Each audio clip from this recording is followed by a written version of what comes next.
Assalamualaikum warahmatullahi wabarakatuh. Bagaimana kabarnya anak-anak hari ini? Alhamdulillah, semoga baik-baik saja ya.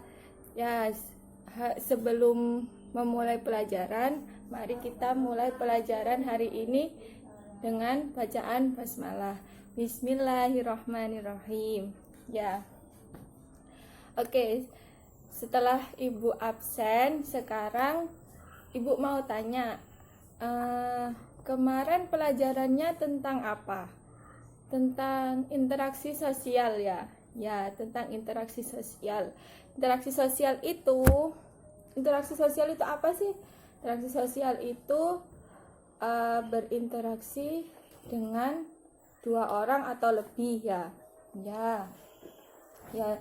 Interaksi sosial itu sangat penting bagi kita semua, apalagi kita orang yang orang sosial. Jadi kita tidak bisa hidup sendiri. Kita pasti membutuhkan bantuan orang lain.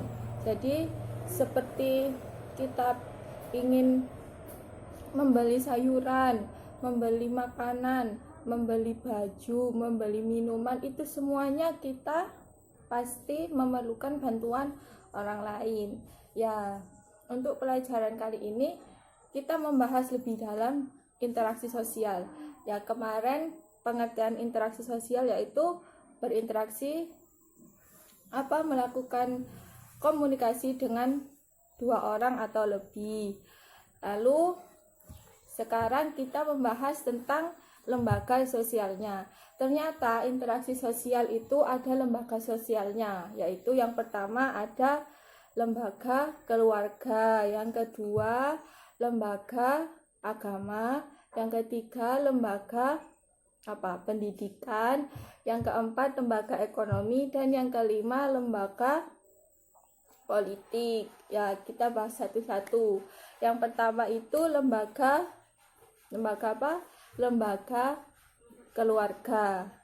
Di keluarga kan pasti ada ayah, ibu, adik, kakak, semuanya. Di situ kita pasti banyak berinteraksi sosial dari pagi sampai malam, dan sampai pagi lagi beraktivitas. Kita selalu berinteraksi sosial dengan keluarga. Tidak hanya interaksi tentang saat belajar, tapi saat bangun pagi, ibu membangunkan kita, itu seperti itu juga interaksi sosial. Seperti ini contohnya. Ini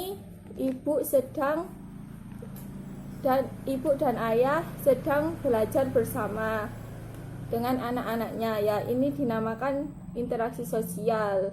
Interaksi sosial ini bisa dilakukan di rumah, bisa dilakukan dimanapun itu.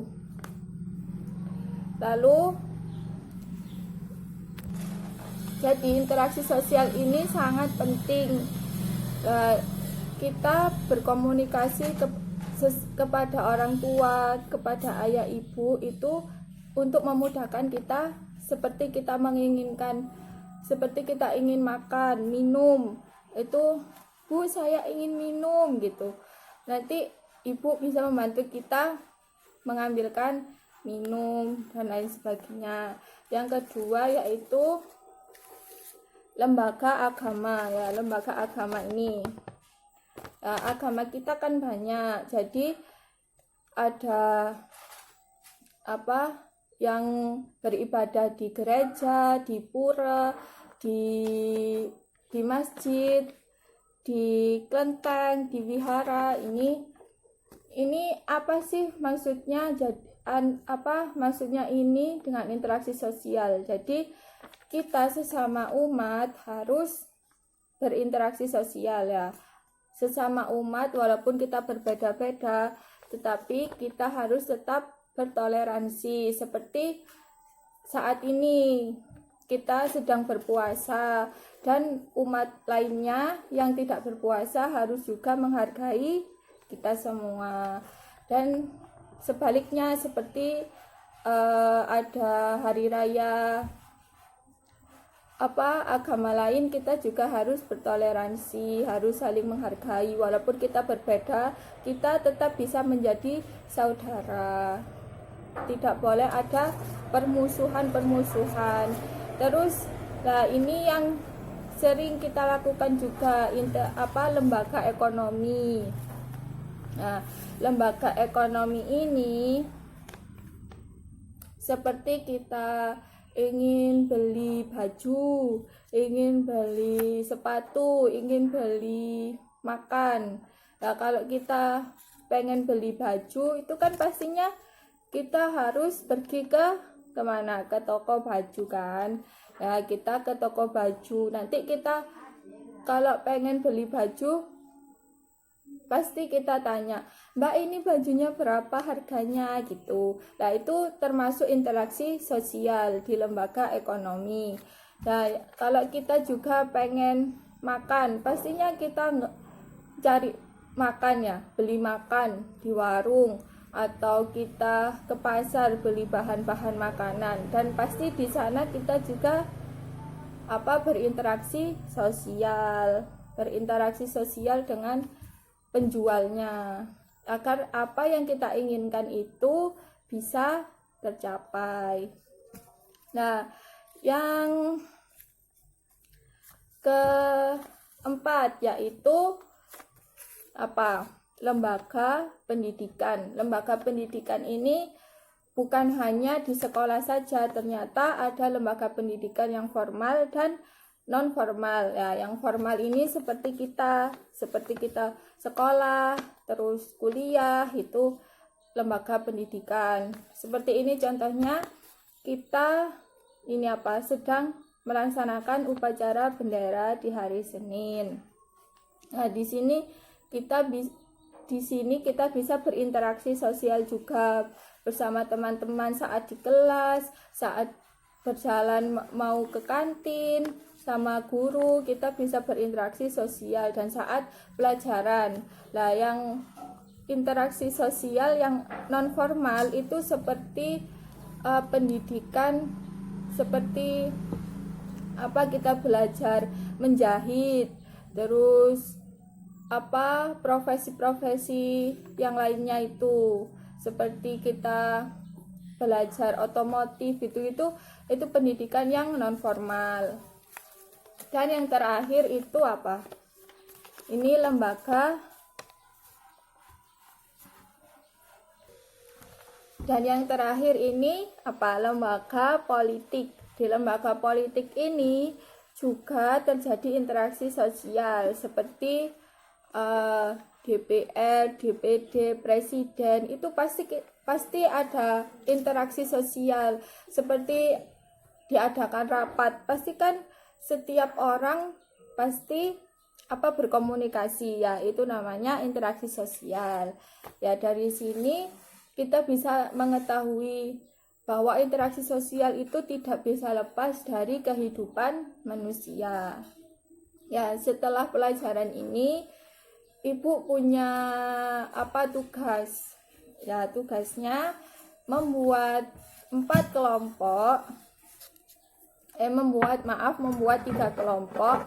Nanti satu kelompok itu mendapatkan kertas ini, ya, mendapatkan kertas ini. Setelah itu nanti di dalamnya sini ada instruksi dari ibu harus mengerjakan apa. Nanti setelah dikerjakan, nanti maju ke depan menjelaskan apa yang ibu kasih ini. Ya, sekarang kita bagi kelompok. Ya, sudah dibagi kelompok. Ini nanti dikerjakan, ibu kasih waktu selama 10 menit. Nah, kalau udah selesai, nanti yang jawabannya bagus, yang penjelasannya bagus akan mendapatkan hadiah, yaitu poin dari setiap kelompok itu. Ya, kalau sudah selesai, ya dari dari apa yang kalian pahami itu bisa kalian tulis. Jadi bisa dibuat catatan agar tidak lupa. Ya, semoga apa yang Ibu jelaskan ini bisa dipahami oleh anak-anak. Ya, jadi apa sih hikmah yang bisa diambil dengan interaksi sosial? Ya, interaksi sosial itu memang sangat penting buat kita kan. Kita adalah makhluk sosial yang butuh juga dengan orang lain. Jadi kita tidak bisa hidup tanpa makhluk lain gitu. Jadi kita harus saling membantu. Hikmahnya kita bisa saling membantu, saling menghargai, seperti itu. Terus di dalam Islam sendiri berinteraksi sosial itu menjalin silaturahmi. Menjalin silaturahmi itu banyak sekali pahalanya, yaitu pahalanya bisa menggugurkan dosa kita. Jadi kita berinteraksi sosial itu sangatlah baik, sangatlah dianjurkan karena berinteraksi sosial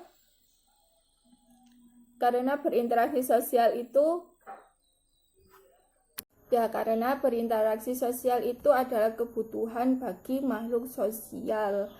Jadi kita tidak boleh sombong, tidak boleh apa yang kita kerjakan itu kita bisa melakukannya sendiri, karena pada hakikatnya kita juga membutuhkan orang lain. Sehebat-hebatnya kita pasti kita membutuhkan orang lain. Kita kalau sudah hebat pasti sebelumnya kita banyak orang yang ada di belakang layar itu membantu kita agar kita bisa mencapai di puncak itu. Jadi berinteraksi sosial itu sangatlah banyak manfaatnya, seperti itu. Ya, pelajaran hari ini kita akhiri sampai sini. Semoga bermanfaat bagi anak-anak. Ya, kita akhiri pelajaran kali ini dengan bacaan hamdalah. Alhamdulillahirabbil alamin. Ya, Ibu akhiri. Wassalamualaikum warahmatullahi wabarakatuh.